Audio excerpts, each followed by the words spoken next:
What is up, ninjas? Today we're going to talk about how to create ultra targeted audiences that are going to skyrocket your skills. One of the epiphanies that I had as I became better and better at Facebook advertising was those who target best win. It's very simple. You can have the best product in the entire world, but if you show it to the wrong people, or more importantly, you don't show it to the right people, they won't buy it. And it's really as simple as that. So in this module, we are going to talk about how to create laser targeted audience that do one thing and one thing alone, which is drive more sales, get you more profit, and more importantly, get you lifetime customers, because those are the ones who are the most kind of beneficial for your overall company. So how we do this, guys, is we define our audience. And a lot of other people and teachers and gurus and Facebook advertising experts and advertising experts in general create all of these avatars describing your customer down to the actual age and location. Like, her name's Susan and she lives in Ohio and she has 3 kids, and that's one way of doing it for sure. But it's not the way that I do it. And the way that I do it is much more kind of efficient and new age and kind of a fitting to this era. Because we have so much data available to us, we don't have to, try to create these so-called avatars of our perfect customer, because that inherently has a lot of guessing. You have to actually guess about their age, guess about their gender, things like that, when all of the data is there, and you just have to know how to look for it to then define your audience. Targeting and audience creation, guys, is just where the profitable advertisers set themselves apart. Again, remember, Facebook advertising is as much of an art as it is a science. And so this module is going to be a lot more about how to kind of unlock that art of defining your perfect audience, understanding what tools are available to you to find your perfect audience, where to find the data, how to make sense of the data, how to apply the data. And I'm going to show you exactly how to do that. And, more importantly, guys, we're going to go through a lot of examples actually using, these tools and these methodologies, and kind of getting you into the mindset of how to define your perfect audience, because it's impossible for me to go over every single type of business in the world. I wish I could. But, what we're going to do is we are going to, metaphorically teach a man to fish rather than give him a fish so you can be able to, feed himself for life. And so the first thing that we want to talk about is, with any of these advertising campaigns, what we can do is actually start to target people. And the way that we target people is actually in this section here where it says detailed targeting. So this is one of the most important sections. This is one of the sections, where you're going to be split testing based on a variety of different interests that people are interested in. This is where you're going to be split testing on demographical information.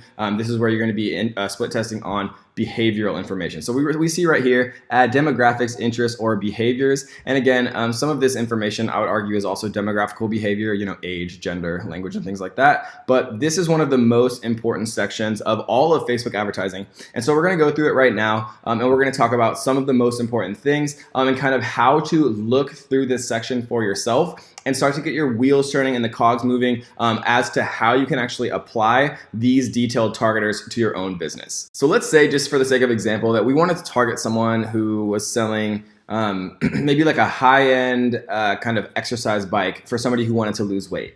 So how would we do that? How would we kind of put ourselves in that mentality, and how would we really start to target them? And we're going to talk more about really how to hone in on this later in this module on using audience insights and using the page likes and Google Trends and things like that. But let's just use a bit of logic kind of just to get ourselves in the mentality of how this works, right? Because what detailed targeting is, at the end of the day, is how you're telling Facebook who to show your ad to. So if I'm selling like a high-end exercise bike, who is my, just logically, who is my perfect target customer? It's probably somebody, and by high end, I mean like an expensive exercise bike, like a premium one, right? And so I'd probably be targeting people who are, in a larger income range, like a higher income bracket. I would probably be targeting people who are had shown some type of interest in weight loss, for example. And then there's other ways to target people who are a little bit more affluent, right? Like if they have premium credit cards, for example, or if they're above average spenders on credit cards and things like that. And so what I want to do with this example is kind of illustrate, a demographic, an interest, and a behavior that we can target, right? So what does an interest actually mean? Literally what it means from a detailed targeting perspective on Facebook is somebody has shown interest in a Facebook page. And so like if I was going to target people who wanted a high, a premium exercise bike, then I'd probably want to target people who are interested in weight loss. And how do I know that somebody is interested in weight loss or fitness, right? Let's think of some things. Like the first thing that comes to my mind randomly is just like Slim Fast, right? So Slim Fast, the drink, and what this means is people who have expressed an interest in or liked pages related to Slim Fast. So we can do this one. We could do, personal trainer. We could choose like one of the most popular personal trainer here. We see an interest here being Chris Powell, who is apparently a popular personal trainer. And something that's important to note here is the difference between fact-based and algorithmically based. And so, like, for example, people can go and actually like this person's page. Chris Powell has an actual Facebook page, and he's a personal trainer, right? So if we went to Facebook and we actually typed in Chris Powell, then his page would come up, right? So here he is. He is, obviously a very popular personal trainer, has 1 million likes, and things like that. So he's a real person. If I wanted to like him, I'd have to go to his page and I'd have to actually literally click the like button on his page, right? And so this is fact-based. Someone actually went out of their way to go click this button. What is algorithmically based is personal trainer, right? There is no Facebook page called personal trainer that someone actually goes out and likes. Facebook is making an algorithmic assumption here that someone's interested in personal training based on their browsing history. So it's a very, very important distinction to make, because I never use algorithmically based interests. So you don't want Facebook to make assumptions. You want fact-based. Someone literally has to go to Chris Powell's page and like his page. That means that they are interested for a fact in Chris Powell, the personal trainer. Personal trainer, right? If it's very generic, if it's general like this, it says people who have expressed an interest in personal training, right? Don't let Facebook make those assumptions for you. Choose the ones that are fact-based, right? People who are actually, like Bob Harper is a personal trainer. Sally Matterson, again, here's a good one, certified personal trainer. Oh, this is an employer's. Jillian Michaels, this is one that's fact. People actually have to go like her page. Here's another couple other examples. Again, this is probably the best example for an algorithmically based. So I like to do actually fact-based interests. So we're going to choose just those two. So this means that I'm now only going to show my ad to people who have expressed a fact-based interest in the Slim Fast Facebook page and the Chris Powell Facebook page, fact-based interest, right? And then if I wanted to target somebody who, had a demographic, maybe a little bit higher of an income, then I can just type in income here and it's going to show me some. So if I want to target people who are, have a little bit more money, people who have an income over 500 grand, right? And you can target people who have, lower incomes, medium incomes, or however you want to determine that, right here.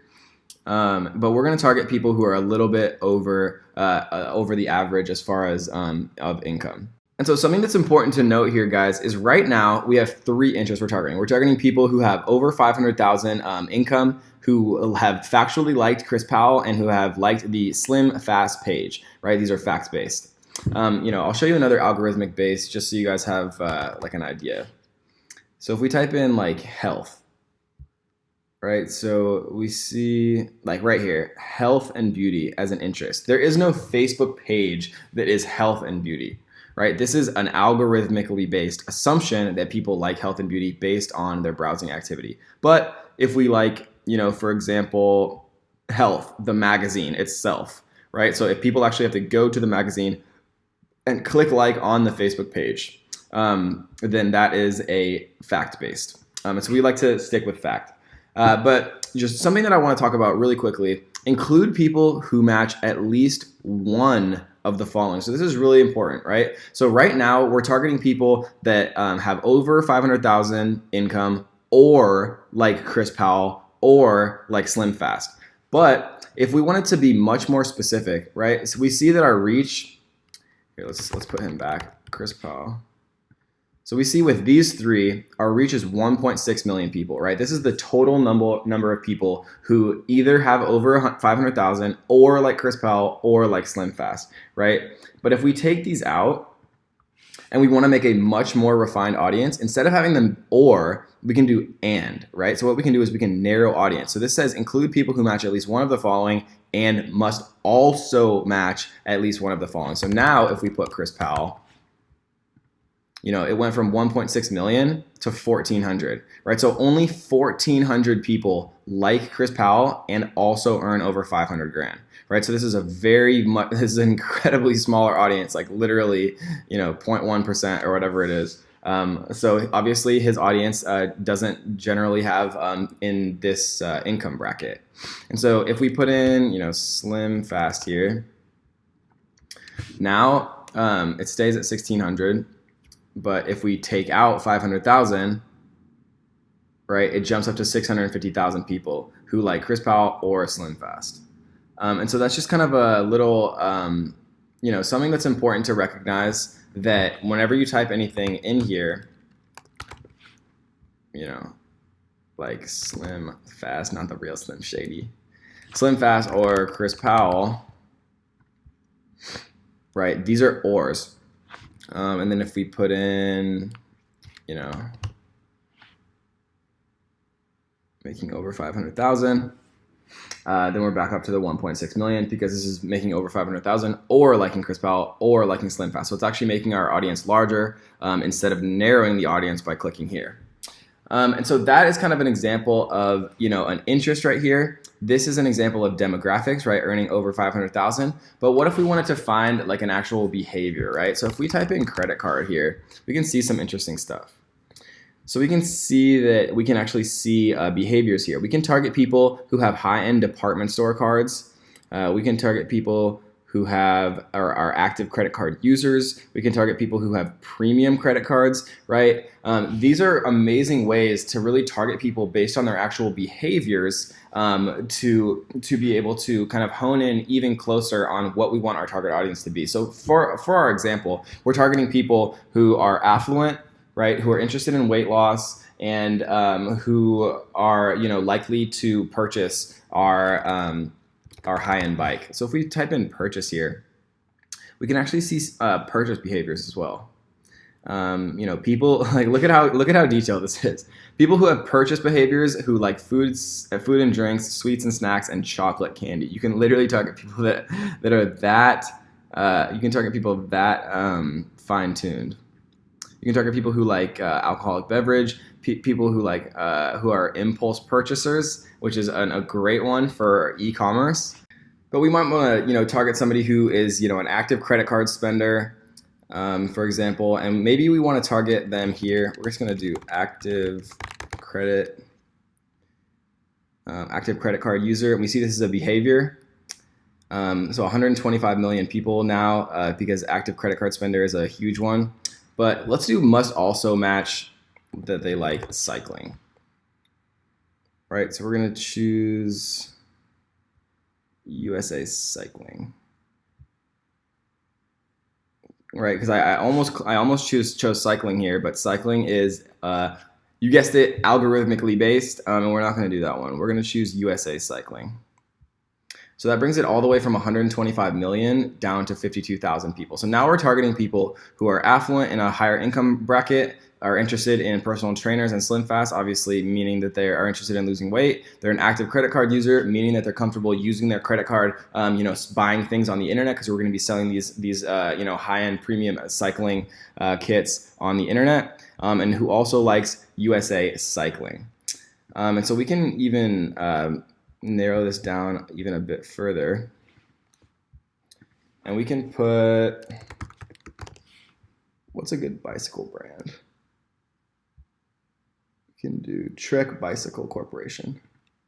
So now it's people who like Trek Bicycle Corporation, USA Cycling, are interested in Slim Fast and Chris Powell, have over 500,000 in income, and are active credit card users, right? And so this is just kind of a general introduction, guys. We're gonna go much deeper into targeting, specific things like, how to target if you're a real estate agent, how to target if you, own a small business, how to target if you own a bar or a restaurant, how to go into very specific details of how you can use these detailed targeters. I just want to, use this kind of this first video to get you kind of introduced to how it works, where you're going to be spending most of your time here in the detailed targeting section. And we're going to go into some, amazing little hacks that I've figured out over the years and through, millions and millions of dollars of spend, kind of to what works, what doesn't, kind of where to focus your time, where not to, why it's more important to focus on fact-based interest rather than algorithmic, a lot of just different things that I've kind of figured out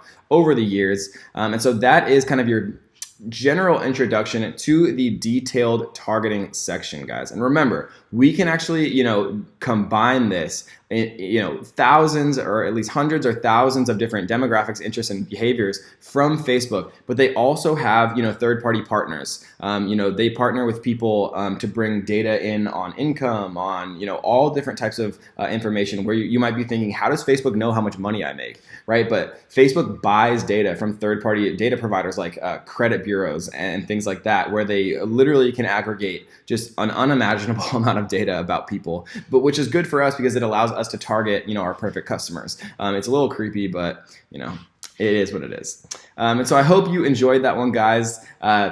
We're going to be able to target age, gender, languages, things like that. And then in combination, we're going to be able to add our custom audiences here, or our lookalike audiences. And so it really starts to synergize into a beautiful kind of thing when we can have our lookalike audiences here that we created from our custom audiences, our source audiences, our seed audiences, right? Maybe 1,000 people visited our page. We made that into a lookalike audience. We populate that lookalike audience here. Then we narrow it down to a specific age range, to specific genders, to specific languages based on the data that we're getting from Audience Insights and Google Trends. And then once we do that, then we narrow it even further for our favorite, our most targeted interest or two. And then we can split test on different interests and on different things like that, guys. So I'm just trying to get the wheels turning. I promise we're going to get into it and show you how to create amazing ads from scratch all the way through using custom audiences, using lookalike audiences, and using all types of interests, demographics, and behavior, guys. So I hope you enjoyed that one. Let's get to the next.